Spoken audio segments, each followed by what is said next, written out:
நீர்ச்சத்து குறைபாட்டால் ரணில் விக்ரமசிங்க பாதிப்பு நீதிமன்றத்தில் முன்னிலைப்படுத்துவது சிரமம் என்கிறார் பிரதிப்பணிப்பாளர் வைத்தியர் ருக்ஷான் பெல்லன என்பதாகவே இந்த செய்தியை நாம் அவதானிக்கின்றோம்.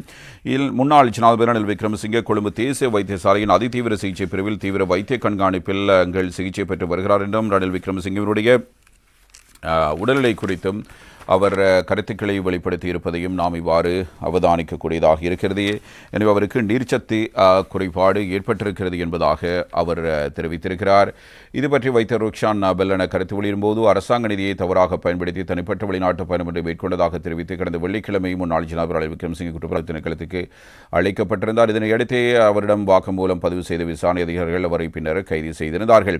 எவ்வாறாயினும் சிறைச்சாலை அதிகாரிகளால் அவர் சிறைச்சாலை பஸ்ஸில் வெலிக்கடை சிறைச்சாலைக்கு இரவு 10:45 மணியளவில் அழைத்துச் செல்லப்பட்டு மருத்துவர்களின் பரிசோதனைகளை அடுத்து சிறைச்சாலை வைத்தியசாலையில் அனுமதிக்கப்பட்டிருக்கிறார். எவ்வாறாயினும் ரணில் விக்ரமசிங்கவுக்கு அங்கு சிகிச்சை அளிக்கப்பட்டு வந்த போதும் உயர் குருதி அழுத்தம் மற்றும் நீரிழிவு நோய் நிலைமை காரணமாக அவர் மேலதிக சிகிச்சைக்காக கொழும்பு தேசிய வைத்தியசாலைக்கு மாற்றப்பட்டு அதிதீவிர சிகிச்சை பிரிவில் அனுமதிக்கப்பட்டிருக்கிறார்.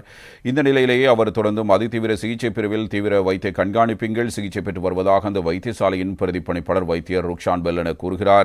எவ்வாறாயினும் முன்னாள் ஜனாதிபதியின் உடல்நிலையை கருத்தில் கொண்டு அவரை நாளை நீதிமன்றத்தில் முன்னிலைப்படுத்துவது சிரமம் எனவும் அவர் குறிப்பிட்டிருப்பதான தகவலாக இது தரப்படுகிறது.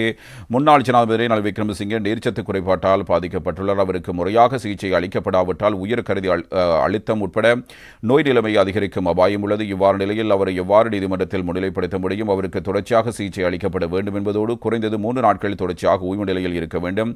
முறையாக சிகிச்சை அளிக்கப்படாவிட்டால் அவரது உடல்நிலை பாதிக்கப்படும். தற்போது அதிதீவிர சிகிச்சை பிரிவில் தீவிர வைத்திய கண்காணிப்பின் சிகிச்சை பெற்று வருகிறார் என்பதாக வைத்தியர் பெல்லன இவ்வாறு தெரிவித்திருக்கிறார். இதே நேரத்தில் முன்னாள் ஜனாதிபதி ரணில் விக்ரமசிங்கவுக்கான பாதுகாப்பு அதிகரிக்கப்பட்டிருப்பதான தகவல்களும் வெளியாக இருக்கின்றன.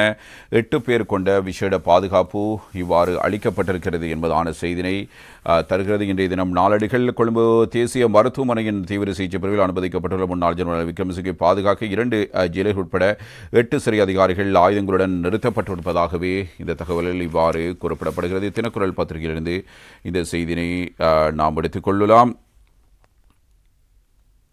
இதனத்தில் மருத்துவமனையை சுற்றி சிறப்பு போலீஸ் பாதுகாப்பு போடப்பட்டுள்ளதாகவும் போலீஸ் தலைமையகம் இவ்வாறு தெரிவிக்கிறது. தடுப்பு காவலில் வைக்கப்பட்ட பின்னர் மருத்துவ பரிந்துரைகளின் பேர் முன்னாள் ஜனாதிபதி கொழும்பு தேசிய மருத்துவமனையின் தீவிர சிகிச்சை பிரிவில் அனுமதிக்கப்பட்டிருக்கிற நிலையில் அவரது உடல்நிலை சீரடைந்தவுடன் அவர் மீண்டும் வெலிக்கடை சிறைச்சாலை மருத்துவமனைக்கு அழைத்துச் செல்லப்படுவார் என்று சிறைச்சாலை அதிகாரி ஒருவர் கூறியிருப்பதாக இந்த செய்தி இவ்வாறு தரப்படுகிறது.